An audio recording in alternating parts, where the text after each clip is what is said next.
우리들에게 주시는 하나님의 말씀은 출애굽기 20장 4절에서 6절까지의 말씀입니다. 우리 함께 봉독하시겠습니다.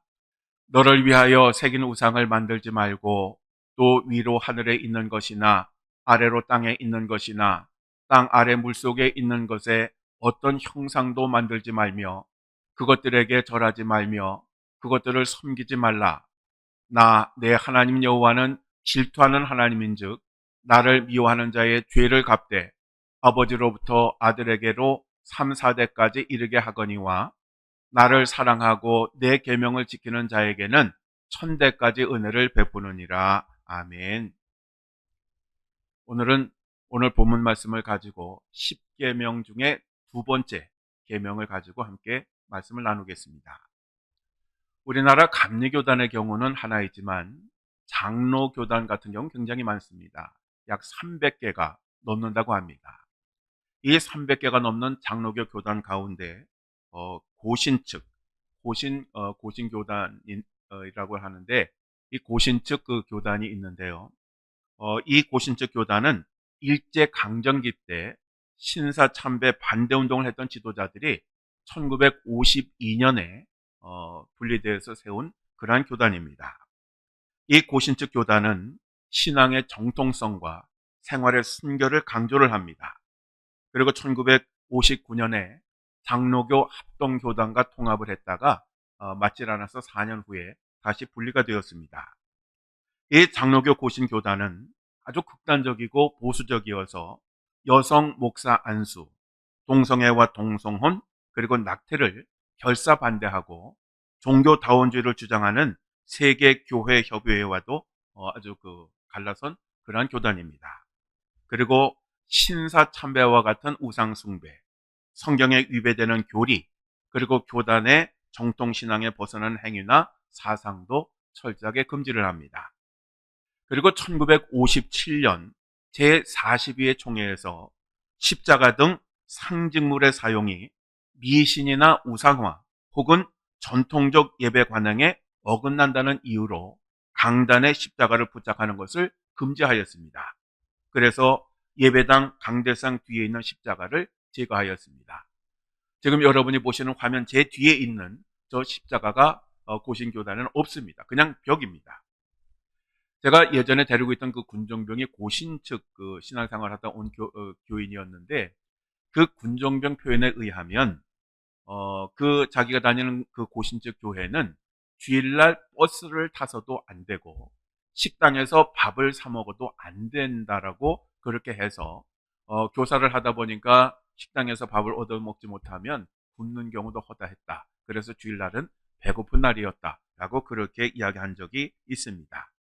또 이 고신교단은 경건하지 못하다고 하는 이유로 교회에서 드럼이나 전자악기 같은 것을 사용하는 것을 금지하였습니다. 지금은 모르겠지만 하여간 꽤 오랫동안 그랬습니다. 반면에 천주교 같은 경우에는 성모상을 만들어서 교회 입구나 교회 앞에 비치를 하고 신자들은 그 앞에서 초를 켜고 기도를 합니다. 성모상이 믿음과 희망과 중보 기도의 통로이자 기적과 보호의 상징이라고 생각을 합니다.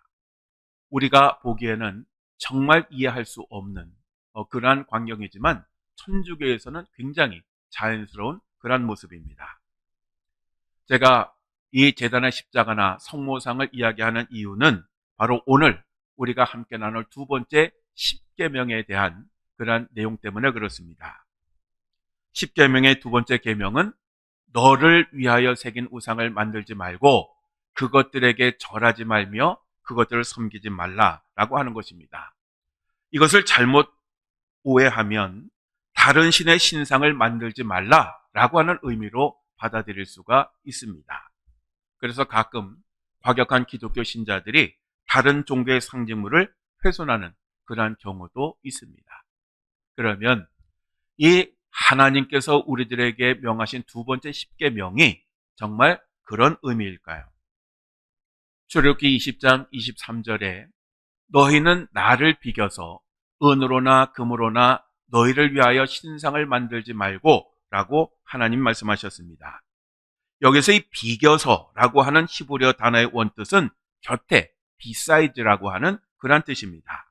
즉 23절의 말씀은 하나님 아닌 다른 신의 형상을 가리키는 것이 아니라 하나님의 모습을 상상해서 각종 우상을 만드는 것, 이것을 의미하는 것입니다. 그 대표적인 예가 출애굽기 32장에 나오는 금송아지입니다. 이스라엘 백성들은 하나님의 부르심을 받고 시내산에 올라간 그 모세가 감각무소식이 되자 모세가 죽은 것으로 생각하고 계속해서 자신들을 가나안으로 인도할 금송아지를 만들게 됩니다. 그들은 애굽에서 가지고 나온 그 금을 모아서 금송아지를 만들었는데 이 금들은 하나님이 성막을 만들 때 사용하게 하려고 가져오게 한 것이었습니다. 그러한 그 금을 가지고 이스라엘 백성들은 금송아지를 만드는데 사용을 하였습니다. 그들은 금송아지를 만든 후에 이렇게 외칩니다. 이스라엘아, 이는 너희를 애굽 땅에서 인도하여 낸 너희의 신이로다. 히브리어 성경에 보면 여기서 이 신이라고 하는 단어는 엘로힘, 여호와 하나님이라고 하는 것을 씁니다. 즉 우리는 일반적으로 이 금송아지를 이스라엘 백성들이 애굽에서 살 때에 그들이 섬겼던 그 송아지를 만든 것이라고 그렇게 우리가 생각을 하지만 사실은 그렇지 않습니다. 그들은 자기들 눈에 보이지 않는 그 하나님을 금송아지라고 하는 그러한 형상으로 만들어 섬기게 되었던 것입니다. 그래서 모세가 부재한 동안 대리 근무를 썼던 아론에게 그들은 이러한 것을 이야기하였고, 그리고 아론이 금송아지 앞에 제단을 쌓고 이렇게 말을 합니다. 내일은 여호와의 절일이니라. 여호와의 절일. 여기서 절일은 절기를 의미하는 것입니다.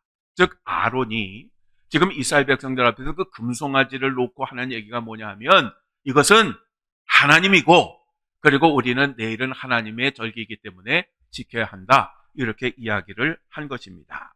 그래서 다음날 이스라엘 백성들은 그 제단 앞에서 번제를 드리고 먹고 마시고 춤을 추며 놀았습니다. 즉 이스라엘 백성들은 영이신 하나님, 보이지 않는 하나님을 자기들의 눈에 보이고 손으로 만질 수 있는 금송아지의 형상을 만들어서 그 금송아지가 우리의 하나님이다, 이렇게 선언을 한 것입니다.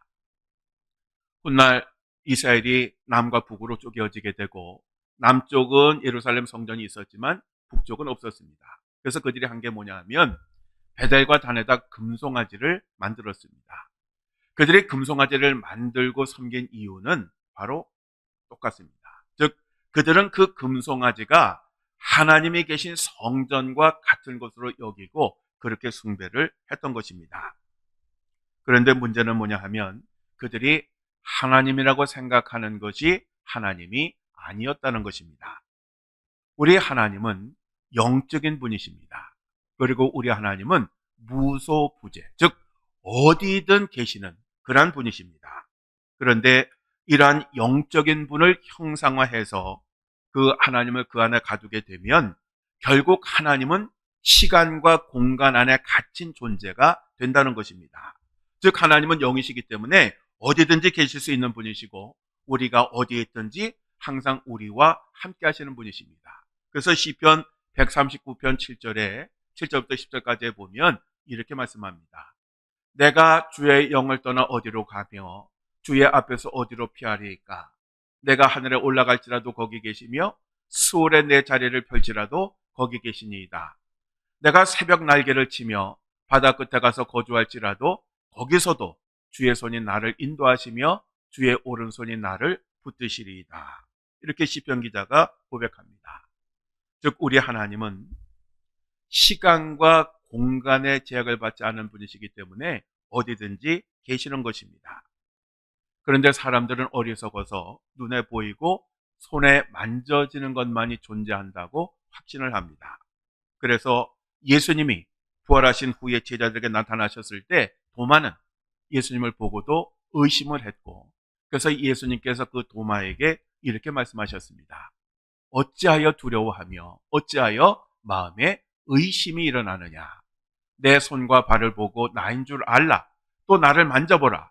영은 살과 뼈가 없으되 너희 보는 바와 같이 나는 있느니라. 사실 도마의 이런 의심은 누구에게나 있는 것입니다. 그래서 세상 사람들에게 예수님 믿으라고 하면 하나님을 보여주면 내가 믿겠다, 이렇게 이야기를 합니다. 바로 이것이 사실은 인간의 본능입니다. tim 켈러 목사님이 쓰신 내가 만든 신이라고 하는 책이 있습니다. 이 tim 켈러 목사님이 지적하는 것은 자녀나 돈이나 외모나 이성 등 이러한 것이 없이는 살 수 없다고 그렇게 느낀다고 하면 이 모든 것들이 우리들에게 우상이요 신이다, 이렇게 정의를 하였습니다. 결국 인간들은 자신들이 생각하고 만든 하나님을 믿는 것입니다. 마치 이스라엘 백성들이 금송아지를 하나님이라고 믿었던 것과 같습니다. 바로 이것이 우상이요 우상 숭배인 것입니다.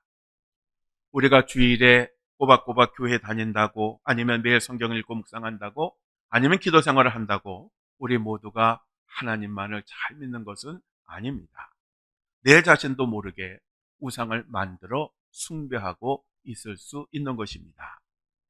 그런데 민수기 21장에 보면 이스라엘 백성들이 가나안을 향해 가다가 모압 땅 근처에서 하나님과 모세에게 이런 불평과 불만을 합니다. 어찌하여 우리를 애굽에서 인도해 내어 이 광야에서 죽게 하는가?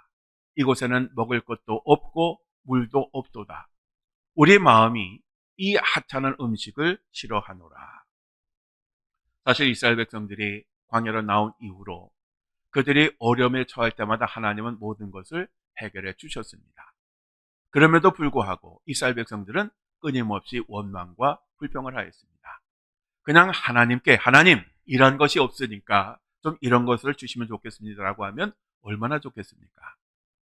그런데 그들은 그렇지 않았습니다. 하나님을 원망하고 모세를 원망했습니다. 그래서 그동안 인내를 가지고 참고 참으셨던 하나님이 이 분노가 크게 달하셨습니다. 그래서 불뱀을 그들에게 보내셔서 이스라엘 백성들을 물게 하셨고, 그 불뱀에 물린 이스라엘 백성들이 삽시간에 죽어나가기 시작했습니다. 그러자 이스라엘 백성들이 큰 두려움에 사로잡혔고, 그들은 자기들의 잘못을 인정을 하면서 모세에게 제발 하나님께 기도를 드려서 이 불뱀으로부터 우리를 살려달라고 호소를 합니다. 그래서 모세가 하나님께 간절히 기도를 드렸더니 하나님께서 불뱀을 만들어 장대 위에 매달아라. 물린 자마다 그것을 보면 살리라 라고 말씀하셨습니다. 그래서 모세가 놋으로 뱀의 형상을 만들어서 장대 위에 달아서 이스라엘 백성들이 멀리서도 볼 수 있게 만들었습니다. 그러자 뱀에 물린 사람들이 그 장대에 달린 그 불뱀을 보았고 보는 자마다 살아날 수가 있었습니다. 그렇다면 이 놋뱀은 무엇을 의미할까요? 이 놋뱀도 우상일까요? 이 놋뱀은 우상이 아니라 상징입니다. 즉 이 놋뱀은 구원의 상징입니다. 그리고 이 놋뱀은 훗날 있을 예수님의 십자가를 예표하는 것입니다. 즉 예수님의 그 십자가를 바라보고 믿는 사람이 사는 것처럼 이 불뱀을 보고 믿는 사람, 즉 하나님을 믿는 사람은 살게 될 것이다 라고 하는 그런 의미입니다. 그래서 우리 감리교회는 이렇게 제단 뒤에다가 십자가를 다는데 이 십자가의 능력이 있는 것은 절대 아닙니다. 예수님을 상징하는 하나의 상징물인 것입니다. 자, 그렇다면 오늘 이 시대에 우리가 하나님처럼 생각하고 만든 우상이 무엇일까요? 우리가 하나님이라고 착각하고 믿는 것이 무엇일까요? 기독교 상담자인 엘리제 피츠패트릭이라고 하는 여성이 내가 미처 몰랐던 내 마음의 우상이라고 하는 책을 썼습니다. 이 피츠패트릭은 기독교인들이 습관적인 죄에서 벗어나지 못하는 이유가 마음에 우상이 자리 잡고 있기 때문이라고 하는 것을 지적을 합니다.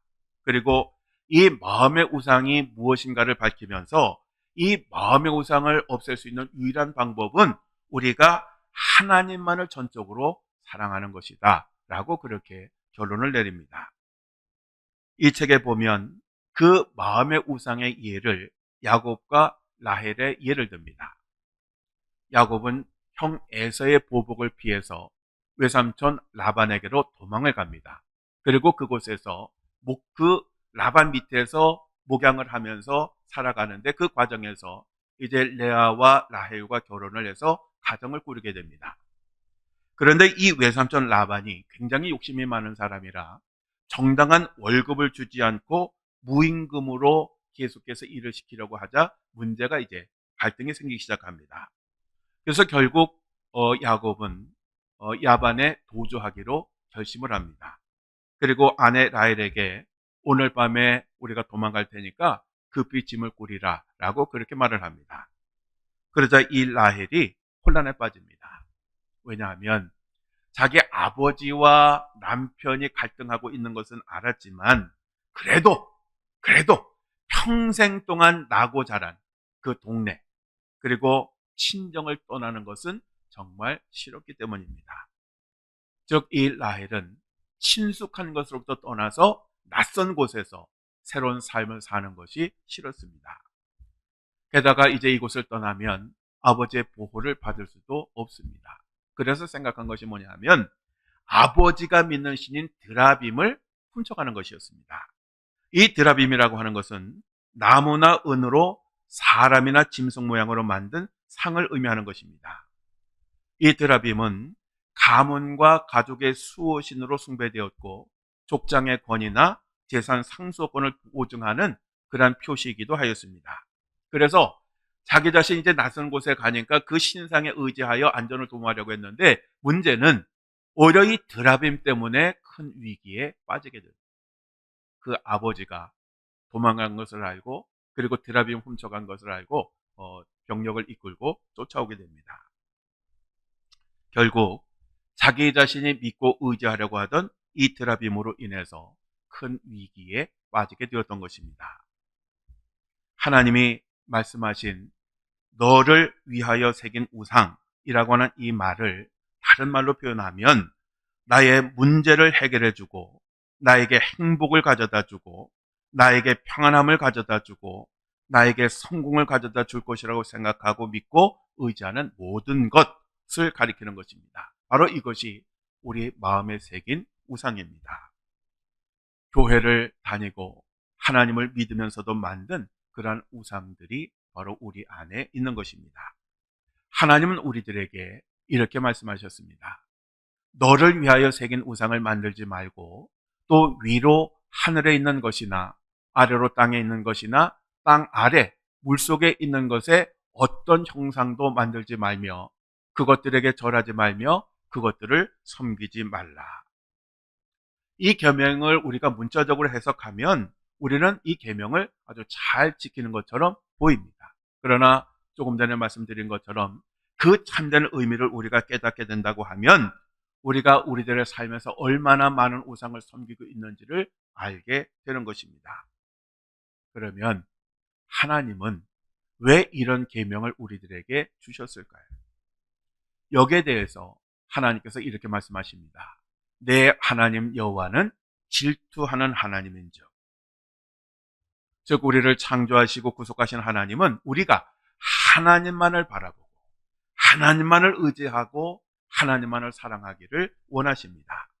그런데 우리가 하나님 아닌 다른 것을 바라보고 의지하고 사랑한다고 하면 질투의 하나님은 화를 내실 수밖에 없는 것입니다. 그 하나님의 질투심이 얼마나 크냐 하면 만약 우리가 하나님의 그 계명을 잘 지키면 천대까지 은혜를 베푸시고 만약에 그 계명을 지키지 않으면 3, 4대까지 죄에 대한 대가를 물으시겠다라고 이렇게 말씀하실 정도입니다. 사랑하는 성도 여러분, 우리가 하나님의 명령하신 두 번째 계명을 반드시 지켜야 하는 이유는 이처럼 하나님의 은혜를 받기 위함이고 하나님께 주시는 복을 받기 위함입니다. 출애굽기 20장 23절 너희는 나를 비겨서 은으로나 금으로나 너희를 위하여 신상을 만들지 말고 라고 말씀합니다. 즉 하나님은 우리 자신을 위해서 신상을 만들지 말라고 엄격하게 명령하신 것입니다. 그러니 우리가 이 계명을 잘 지켜서 복을 받을 수 있는데 이런 복을 발로 차고 다른 우상을 섬겨서야 되겠습니까? 그럴 수 없는 것입니다. 그렇다면 오늘 이 두 번째 십계명 앞에서 우리 자신을 잘 돌아보아야 합니다. 오늘 여러분들은 여러분들을 위하여 마음에 새긴 우상이 무엇이 있을까요?